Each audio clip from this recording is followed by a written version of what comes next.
Hello friends, so for today's video I'm going to be going over some books that I recently brought into my local bookstores. I always like shouting out the bookstores, so I'll have them linked if you would like to check them out, but one of them would be Bookman's and one of them would be Changing Hands. If you're ever in the state of Arizona in the US, definitely go to both of these bookstores. They're amazing. And if you have a bookshop.org account, you can actually link it directly to Changing Hands. You can do the same thing with Libro FM, which is an audiobook version that is kind of like bookshop.org, where it helps local bookstores, indie bookstores, and Changing Hands you can have as your bookstore for both of those if you don't have one already. But anyway, jumping into the Unhaul. For a lot of these, it's not that I really disliked these books. In fact, quite a few of them are books that I enjoyed overall, but I am trying to make sure that my bookshelves are filled with all of my favorites and also my husband's favorites because he's a reader too. And I want to make sure, because we don't just have these shelves, we have a few other shelves in the house, and I would like to make sure that he has room for his books too.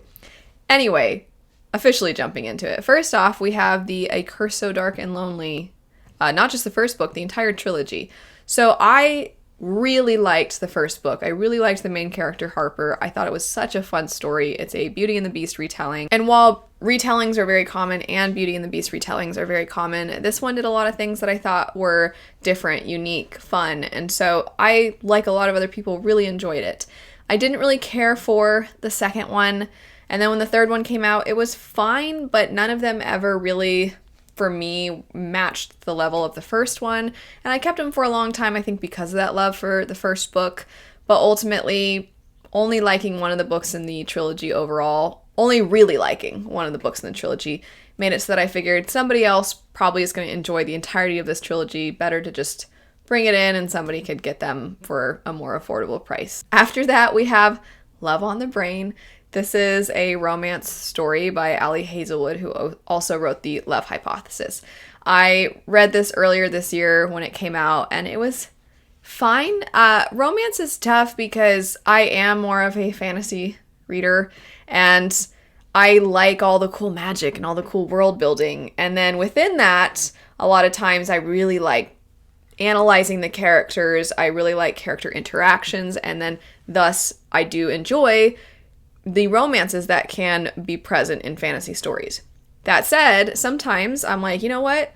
I just want to focus on that. And so I'm willing to jump into romance and give it a go. And I also think seeing things in romance books kind of highlights sometimes how not amazing the relationships are written in fantasy at times. So I like jumping into romance here and there. This one was just not my favorite. I can be kind of picky with romance books, I found, because it's lacking the really cool world building, it's lacking the cool magic and all the politics, that if I don't have all of that and I'm not totally in love with the characters or their interactions, or even sometimes because romance books can have very charming writing or they can have some heavier themes, if I'm not really feeling that either, then it's, overall a fun experience, an enjoyable experience, but not one that I'm rushing out to, I want to reread the book immediately, or I'm recommending it left and right, and when people come over, I'm like, oh, you need to read this.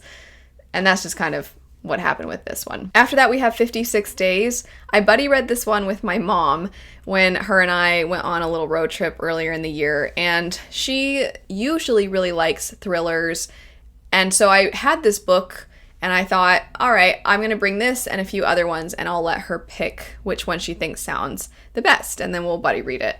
This is the one she picked, and it was funny because she was like, it was really sad and depressing. And it was really sad and depressing, I must say. I did quite like some of the questions that were brought up, some of the morality of things that was brought up in this.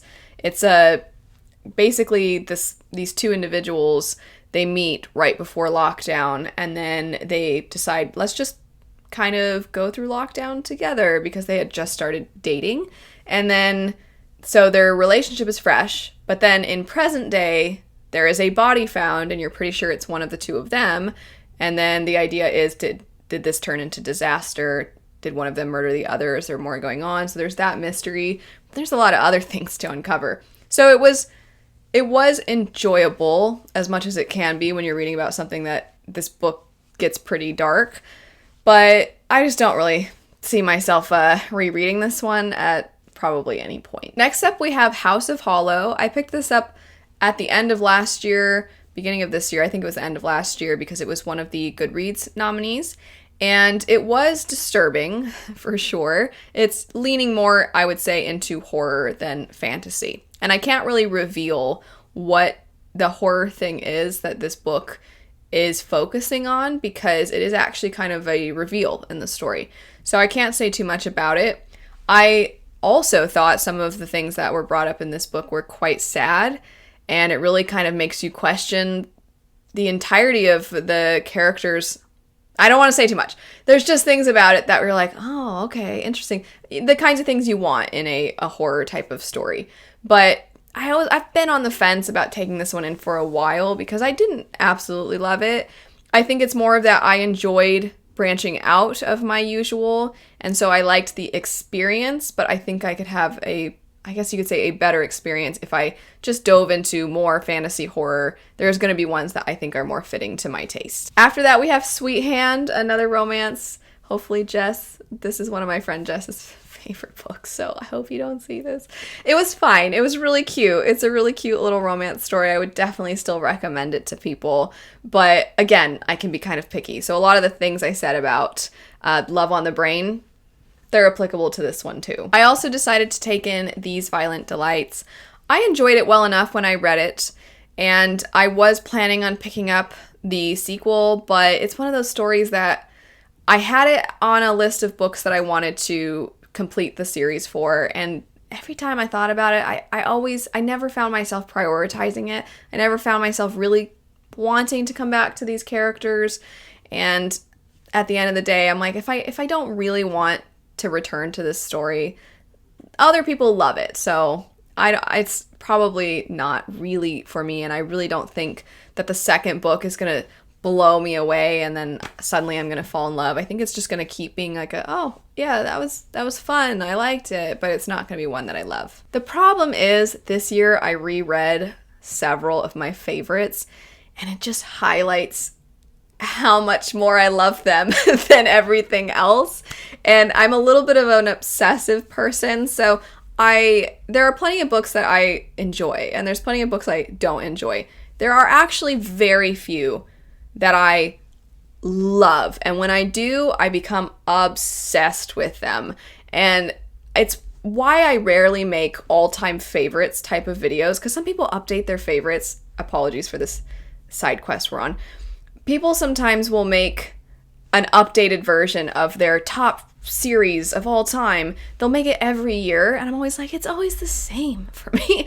I'll have, like, when The Winnowing Flame, when I picked that up, there was a reason I was never shutting up about it, and it's because if I finally found something I love just as much as a lot of my other favorites. But anyway, the point is, I feel like it makes the unhaul process a little easier, because not that I expect everything to be on that level, but if it's like a pretty far amount of distance, I'm like, probably not for me. Anyway, getting back here. Oh, the next one is the 5th season and the sequel, The Obelisk Gate.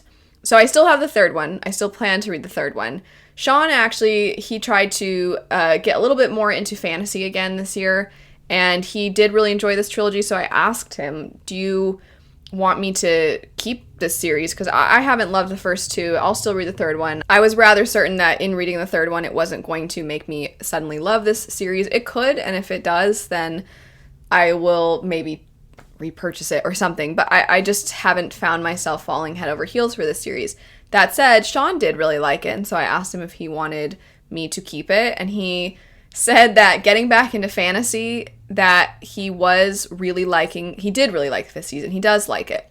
But then he read Perdido Street Station, and he realized how much more he liked Perdido Street. It was almost kind of that same thing I was describing about rereading my favorites, highlights how much I maybe don't love some other things. And so for him, he was saying getting back into fantasy and having the 5th season be one of the first things that he was getting back to. He was kind of blown away by how creative it is, how inventive it is, and the imagination. And so he kind of found himself really gripped by that. And then there was almost this awareness, the more he read of science fiction fantasy, of that's what this genre is, which he knows, but when you've been away from it from a long time, the 5th season is definitely fantastic for showing you what fantasy can be, because it kind of goes against, I think, some people's ideas of it. Anyway, I'm sounding like I'm making it sound like Sean has no idea what fantasy has. It's just he hasn't read it in so long, you know? Anyway, he was like, you can take it in. That's the point. That's why I brought Sean up. The last two, we have Hall of Smoke, which was kind of it felt almost Viking-esque sort of story, which I liked when I read it. I liked it quite a bit. There was another one that came out that the author has said is not a direct sequel, and you don't actually even have to read Hall of Smoke to read this other one, but it does follow a character that's in the first one. And I was interested in picking that up, but similar to kind of what I was saying about these Violent Delights, every time that I was trying to figure out what I wanted to pick up, this was just never the one that I was prioritizing.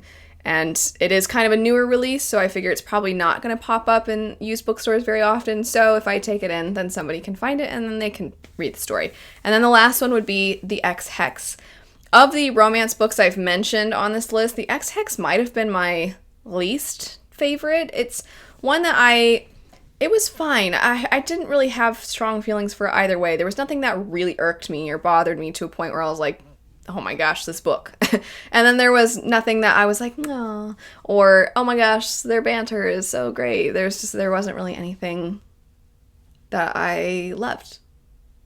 So that's that. And that's it for this unhaul. So those are the books I've taken in recently, and Sean and I have accumulated a good amount of store credit just in time for the holidays. Anyway, thanks so much for watching. I hope you have a lovely rest of your day. Definitely check out Changing Hands and Bookman's. I'll have them linked. I hope you have a great rest of your day though, and I'll see you all later. Bye.